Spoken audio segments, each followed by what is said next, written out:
여름밤 하나님 단잠을 주시고 우리로 하여금도 일어나게 하시고 하루하루 기뻐하고 주 안에서 주를 바라보며 기도하며 어떤 상황 어떤 여건 속에서도 감사를 잃지 않고 하나님 앞에 예배하게 하며 우리의 마음과 뜻을 정하여 주를 바라보게 하시고 상황과 환경 속에서도 나를 살리시고 선을 이루시고 반드시 빚어내실 그 하나님을 신실한 마음으로 바라볼 수 있는 믿음의 눈을 열어주신 것을 고맙습니다.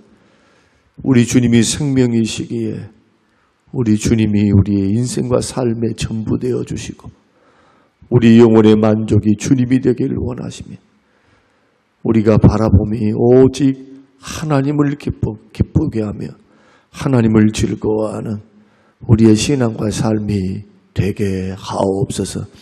주님 우리 속에 임재하여 주옵소서. 주님 우리 속에 찾아오시옵소서. 주님 환영하고 인정하고 모셔드리는 하나님의 택한 백성들을 주께서 힘있게 일으켜 세워 주시옵소서. 감사드리오며 예수님 이름으로 기도합니다. 아멘. 아멘. 히브리서 13장 14절에서 16절. 히브리서 13장 14절에서 16절. 우리가 여기에는 영구한 도성이 없으므로 장차 올 것을 찾나니 그러므로 우리는 예수로 말미암아 항상 찬송의 제사를 하나님께 드리자. 이는 그 이름을 증언하는 입술의 열매니라. 오직 선을 행함과 서로 나누어 주기를 잊지 말라. 하나님은 이 같은 제사를 기뻐하시느니라. 아멘. 아멘. 나그네의 길 예배자의 삶이다 라는 제목으로 함께 말씀을 나눌 때 우리 은혜가 되는 또 우리 새벽이 되시기를 바랍니다. 이 세상에서 그리스도인들의 삶을 성경이 성경이 말씀하실 때에 정의를 이렇게 내립니다. 아침 안개와 같다. 나그네와 행인 같다. 아침에 잠깐 피어나는 안개. 그리고 우리의 인생을 이야기를 할 때 인생의 허무함이 그리고 인생의 슬픔이 들의 꽃보다 못하다. 들의 꽃. 아름답지 않다는 거예요. 그만큼. 우리 주님의 말씀에. 솔로몬이 아무리 영광 가운데 살았다 할지라도 들의 꽃보다 못한다는 거예요. 이것은 전도서를 통해서 이미 솔로몬이 밝힌 바입니다. 또 모세는 이렇게 말했습니다. 사람이 살면 70이요. 강건하면 80을 살아도 수고와 슬픔밖에 없더라. 이게 모세가 한평생 살아오는 모세의 고백이에요. 40년 동안 왕궁에서 맛난 음식 먹고 살고 먹고 살 거 걱정 없이 살았으며 최고의 그 당대의 초강대국으로 살면서 그 안에 살면서 얼마나 많은 혜택을 받고 누리고 40년을 살았을까요? 비록 쫓기는 삶이 40년이었고 그리고 무명의 삶을 견뎌내야 했지만 또 하나님의 사명을 받아서 40년이라고 하는 그러한 삶을 노인 때에 그렇게 부름을 받고 인생을 살아보니까 우리는 한번 보고 싶은 그 하나님을 모세는 친구처럼 대화를 했고 우리는 한 번만 하나님 이 성전의 구름 가운데 역사해 주십시오 했는데 모세는 하나님의 뒷모습을 보게 돼요. 음성을 듣습니다. 성막에서 하나님과 대화를 합니다. 영광을 봅니다. 아침 저녁으로 기적으로 삽니다. 갈 길도 걱정할 필요가 없습니다. 주님이 인도하시니까. 구름 기둥 불 기둥으로. 얼마나 신났을까요? 하나님이 명령하시고 명령대로 하면 홍해도 갈라지고 반석에서 물을 내기도 하고 원망불평하는 그 수많은 군중들이 있었지만 그 사람들이 자기를 힘들게 했지만 그러나 하나님은 그를 친구처럼 대하셨어요. 그런 특권과 은혜를 받은 사람도 인생을 논할 때는 수고와 슬픔밖에 없던데요. 이 주님의 고백입니다. 모세를 통해서 성령께서 인생이 도대체 뭐냐? 비관적으로 살아라는 것이 아니고 이 땅의 것만 추구하고 살아서는 정말로 바보 같은 인생이다. 어리석은 인생이다. 그걸 말씀을 하는 겁니다. 그러면서 이 인간의 유한함, 인간이 찰나적인 순간적인 것이 인생이다라는 것을 화살을 쌀 때, 활을 쌀 때, 이 시위를 놓았을 때 이 달려가 날아가는 그 화살과 같이 신속하게 지나가는 것이 바로 우리 인생의 삶이더라. 젊었을 땐 잘 몰라요. 그러나 인생의 뒤안길 70, 80이 되고 나면 인생 참 빠르구나. 인생 별 볼 일 없구나. 그렇게 아기 다툰 마음에 살면서 뭔가 이뤄보기 위해서, 더 가져보기 위해서, 먹어보기 위해서, 행복하기 위해서, 사람 구실하기 위해서 그렇게 애썼던 것이 지나간 세월이 되는 거예요. 묻혀집니다. 그리고 우리는 구속할 주님을 이제 바라보는 거예요. 죽음을 기다리는 거죠. 뭘 소망하고? 천국을 소망하고. 그래서 믿음의 사람들 어떤 사람인가? 눈에 보이지 않는 하늘 본향을 향해 살아가는 존재다. 이것이 오늘 14절 말씀입니다. 우리는 여기에는 영구한 도성이 없으므로, 그렇죠. 이 땅에 영원히 살 천국이 어디 있습니까? 여기가. 우리가 이 땅에서 영원히 살지를 않습니다. 장차 오는 겁니다. 언제 올까요? 예수님의 재림 때, 내가 죽었을 때 들어갈 그 나라. 예수님의 재림 때는 천국이 완성이 되는 거고 이미 우리 가운데 천국은 임해 있습니다. 지금 여러분 구원받잖아요. 예수님의 다스림 받고 통치받죠. 성령께서 여러분 돕고 계시죠. 고난 중에서도 주님 우리를 버려두십니까? 아닙니다. 위로를 주십니다. 고난이 큰 것만큼 하나님의 위로가 더 커요. 그래서 예수 믿는 사람이 고난을 이기는 겁니다. 야야, 네 고난 받는 거 내가 지켜볼란다. 팔짱만 끼고 계시는 하나님이 아닙니다. 그렇게 야박한 하나님이 아니에요. 어려움을 당할 때, 힘든 일을 당할 때, 특히 죄를 지어서도, 죄를 지어 주님을 떠나 있어도, 아이고 잘 돼버렸어. 저거 저럴 줄 알았어. 저렇게 돼지 지엽 열매 먹고 살면서 저렇게 고생할 줄 알았어. 아버지 마음이 그렇습니까? 아니죠. 안타까운 심정으로 집 나가면 고생인데 고생은 고생이어도 개고생일 텐데 아버지는 알아요. 아버지는 내 품을 떠나면은 잠깐 즐거움은 있어도 세상 즐거움이 있지요. 먹는 즐거움, 마시는 즐거움, 취하는 즐거움, 노는 즐거움, 주색잡기 하면서 돌아다니는 그 세상에 있는 모든 쾌락과 즐거움이 자기인 것처럼. 그러나 그거는 잠시요. 끝이 바닥이 나버려요. 그것은 영원한 즐거움과 안정과 기쁨과 만족이 누구로부터 옵니까? 화려하지는 않지만 뭐 즐거운 일들이 막 있는 것이 아니라 평범하게 아침에 일어나 일을 하고 아버지와 함께 일을 하고 때가 되면 추수를 하고 소득을 거둬들이고 아버지 그늘 안에 아버지가 지어놓은 집에 음식, 터전 아버지가 다 마련하신 거예요.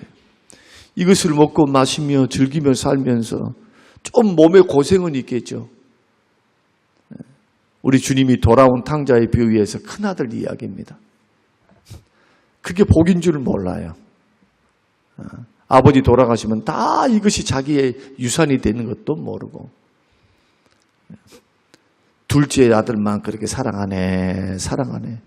나한테는 소도 안 잡아주고 나는 이렇게 아버지 밑에서 순종하면서 최선을 다하고 내가 열심히 노력하며 사는데 아버지는 나에게 잔치 안 줘. 기도하는 대로 응답도 안 줘.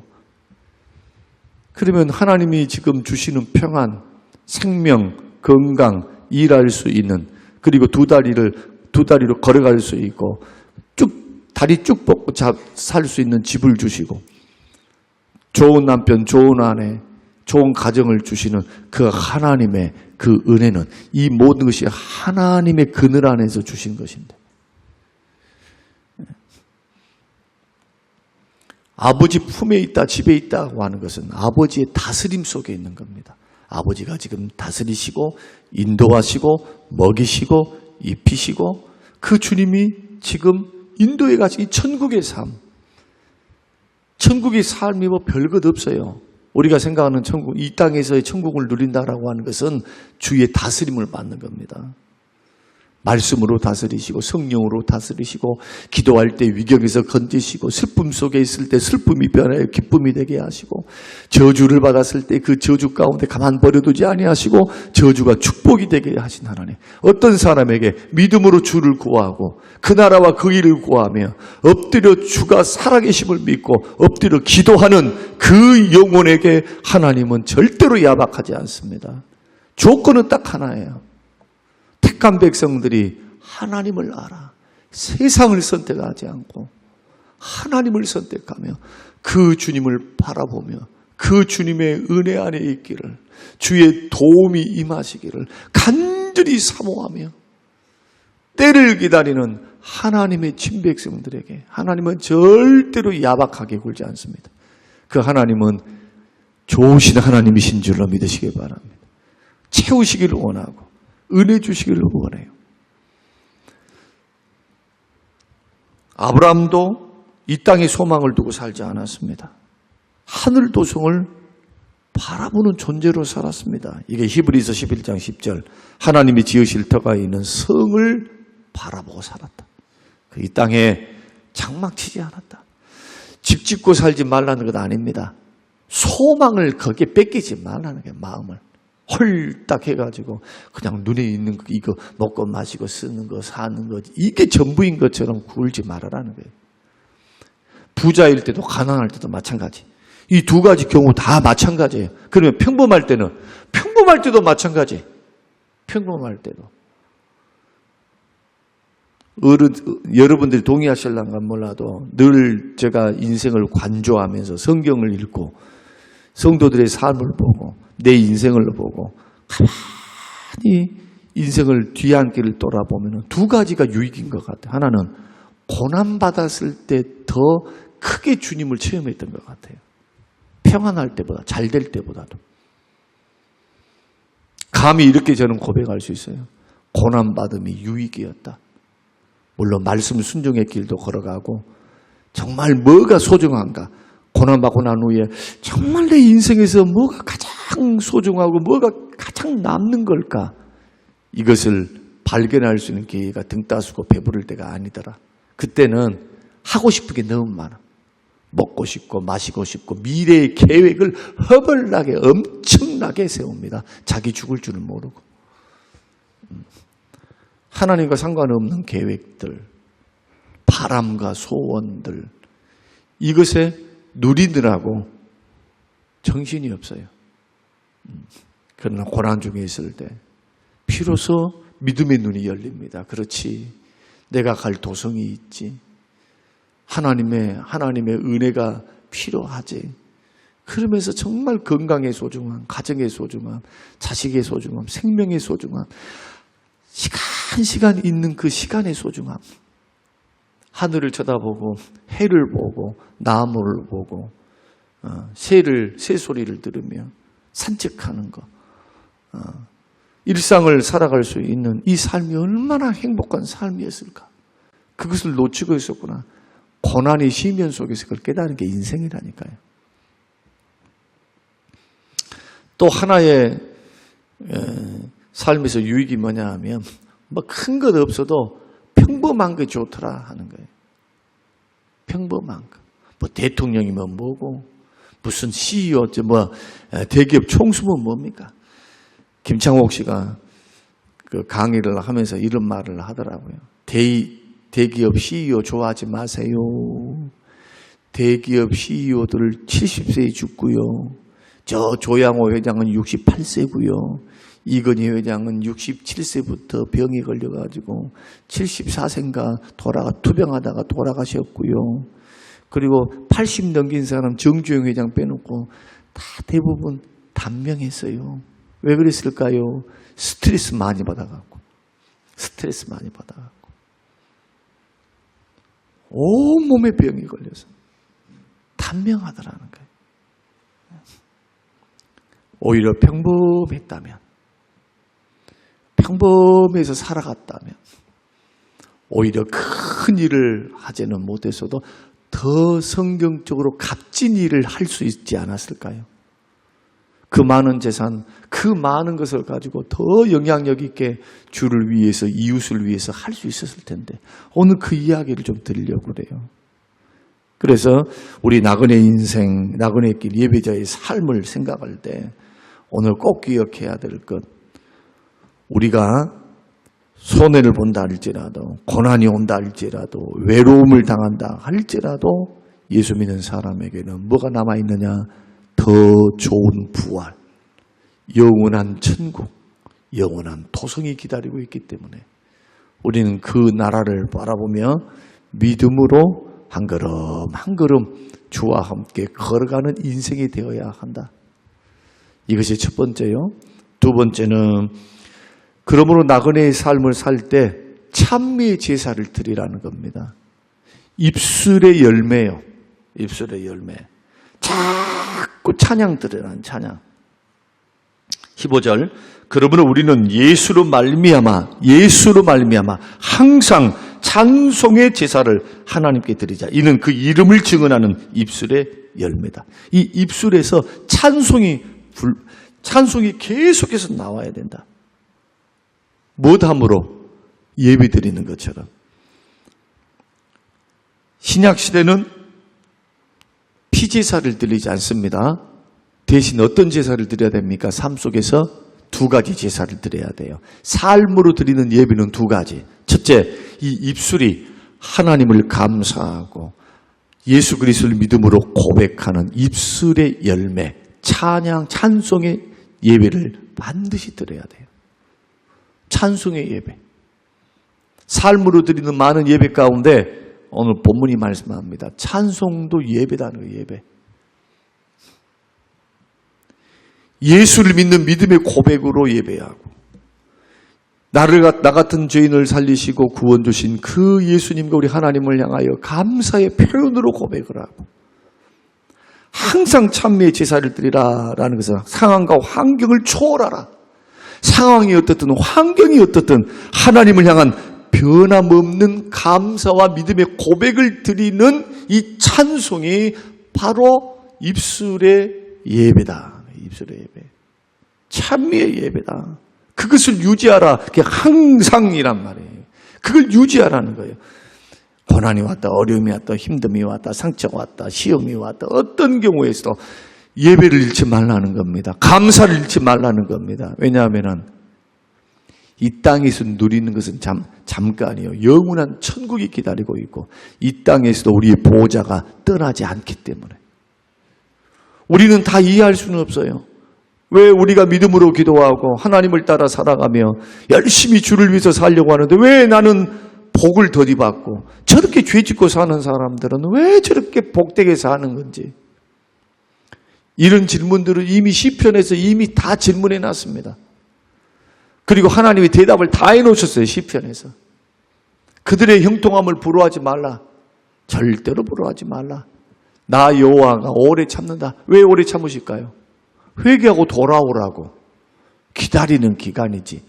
저 사람들이 잘하고 있기 때문에 잘 먹고 잘 살기 때문에 죄 짓고 살면서도 주님 없이 살면서도 저런 경우를 주님 절대로 가만 보지 않는다는 거예요. 심판하고 반드시 판단하고 하신다는 겁니다. 그러나 저들의 기간, 내버려 두는 기간, 심판을 바로 행하지 않는 기간은 뭡니까? 회개하고 돌아오는 기간이에요. 또 믿는 사람들이 연단받고 고난받는 것도 우리는 이해할 수가 없어요. 더 좋은 것을 주시면 더 잘할 것 같거든요. 우리가 생각할 때는. 하나님 저것만 줘보세요. 더 잘할게요. 저것만 줘보세요. 더 잘할게요. 자기가 자기를 속아요. 여러분, 정말 몇십억 있고 그러면은 새벽에 나와서 기도하는 거 끝까지 할 수 있어요? 아마 처음에는 할 거예요. 근데 놀기 바빠. 이번에는 스페인을 가볼까? 이번에는 딸네 집을 가볼까? 이번에는 친구 따라서 한번 여행을 가볼까? 그러면 한 번, 두 번 빠지기 시작해.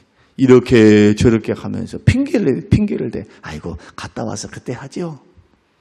그러나 두 마음을 가지고서는 주를 못 섬겨요. 세상이면 세상, 하나님은 하나님. 어떤 하나를 희생을 해야 돼. 이게 주님의 가르침이에요.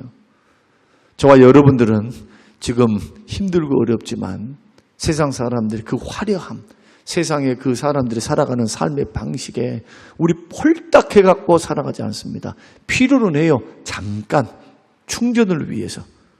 그러나 매일의 삶은 뭐가 좋소? 된장찌개, 김치찌개, 김치하고 밥, 멸우치, 이 마른 반찬, 이 밥이 최고더라.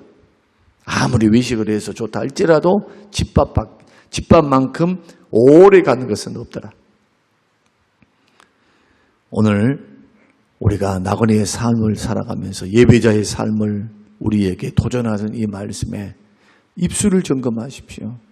원망불평으로 늘 그렇게 하는지, 하나님을 찬양하고 있는지, 불평과 원망에 물들어 있지는 않는지, 기쁠 때뿐만 아니라 고난 중에서도 나는 예배하는지, 어떤 예배당에 나오란 말입니까? 아니죠. 그 순간 찬송으로 예배하는 거예요. 감사의 제목을 헤아려서 하나님 앞에 감사의 고백을 드리는 거예요. 주님 받으시는 찬송의 예배, 이게 입술의 열매요. 하나님이 받으신 열매, 야야, 나는 너를 보니까 너의 입술의 열매가 아름답도다. 내가 영광을 받았노라. 예배를 드리는 것처럼 주님이 받으신다는 거예요. 그러니 입을 함부로 말을 해서는 안 되죠. 느낀다고, 생각난다고, 마음이 큰 감정이 느낀 대로 가면 안 되죠.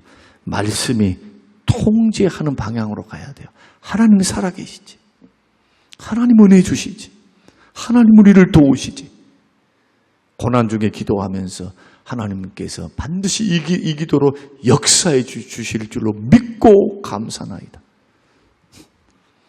마지막은 오늘 16절을 한번 같이 한번 읽겠습니다. 자, 16절. 자, 시작. 오직 선을 행함과 서로 나누어 주길 잊지 말라. 하나님 이 같은 제사를 기뻐하시느니라. 똑같이 또 예배를 말해요. 그래서 삶으로 드리는 예배는 두 가지로 나누어진다. 하나는 입술로 감사로 입술로 하나님 앞에 어떤 환경 속에서도 그 주 예수 그리스도를 믿는 믿음의 고백. 왜? 로마서 10장 10절 입으로 시인하여 구원을 받으니까 입으로 자꾸 시인해야 돼요. 불평을 심으면 불평을 열매를 맺게 돼요. 하나님 귀에 들리는 대로 하나님이 열매를 맺고 하나님이 역사하시니까. 감사를 심으면 감사의 제목을 주세요. 그런 것처럼 삶으로 드리는 예배도 하나님이 기뻐 받으시는데 첫째는 선을 행하는 삶이다. 이것은 도덕적인 착함을 말하는 게 아니고 예수님을 본받아서 이웃을 섬기고 사랑하는 믿음 말이에요. 이웃을 섬기는 거예요. 이웃을 사랑하는 거. 그런데 어떻게? 나누어주면서 구제와 나눔을 통해서 이게 영적 예배다. 이게 삶으로 드리는 예배라는 게 영적 예배.